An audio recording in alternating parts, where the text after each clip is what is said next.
نظام الدین ایوبی میرا نام ہے، وکالت کے پیشے سے تعلق ہے میرا۔ مولانا میرا سوال یہ ہے کہ خلیج کی جنگ کے دوران امریکہ اور اس کے اتحادیوں کے خلاف آپ نے پاکستان میں پرزور تحریک چلائی، لیکن اس کے بعد وزیر اعظم نواز شریف صاحب نے اور دیگر لوگوں نے آپ پر الزام لگایا کہ آپ کو عراق اور لیبیا کی جانب سے پیسہ موصول ہوا جس کی بنیاد پہ یہ تحریک چلائی گئی۔ وضاحت۔ بہت بہت شکریہ۔ اس میں کوئی شک نہیں کہ پاکستان کے غیور عوام نے گلیوں اور سڑکوں بازاروں میں نکل کر سراپا احتجاج بند کر امریکہ مرد آباد کے نعرے لگائے۔ اب آپ خود غور فرمائیے کہ عراق جو اس وقت موت اور زیست کی کشمکش میں تھا، عراق کو خود اپنی ضروریات پوری کرنے کے لیے کن کن چیزوں کی ضرورت ہوتی ہے وہ ظاہر ہے۔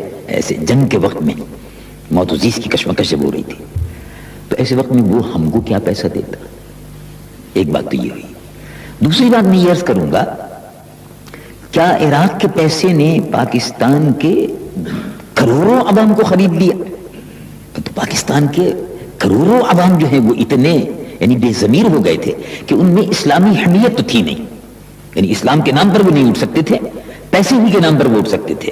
تو پاکستان پر بھی ایک بہت بڑا الزام ہے۔ اور اس زمانے میں جب نواز شریف صاحب نے اور ان کے ساتھیوں نے یہ کہا کہ ہمیں معلوم ہے کہ بہت سے لوگوں کو پیسہ دیا گیا ہے اور یہ لوگ امریکہ کے خلاف نعرے لگا رہے ہیں اور عراق کی حمایت میں مظاہرے کر رہے ہیں، تو ان سے کہا گیا کہ جن لوگوں کو پیسہ ملا ہے بقول آپ کے تو ان کے نام بتائیے، ظاہر کیجئے کون کون لوگ ہیں، لیکن وہ آج تک بتا نہ سکے۔ دوسری بات آخری میں عرض کرتا ہوں کہ عراق اگر اس سلسلے میں کچھ پیسہ خرچ کرتا تو اس کو پیسہ خرچ کرنے کی ضرورت نہیں تھی۔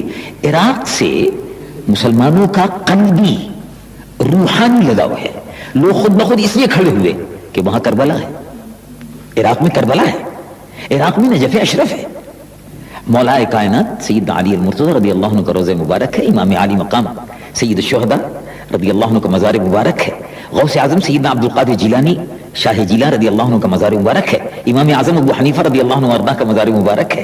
یہ اللہ کے وہ ولی اور بزرگ اور خانوادہ نبوت کے وہ خوشچین حضرات ہیں کہ جن کے مزارات پر اگر بمباری ہو تب آپ خود تصور کر سکتے ہیں کہ مسلمانوں کے جذبات کا عالم کیا ہوگا۔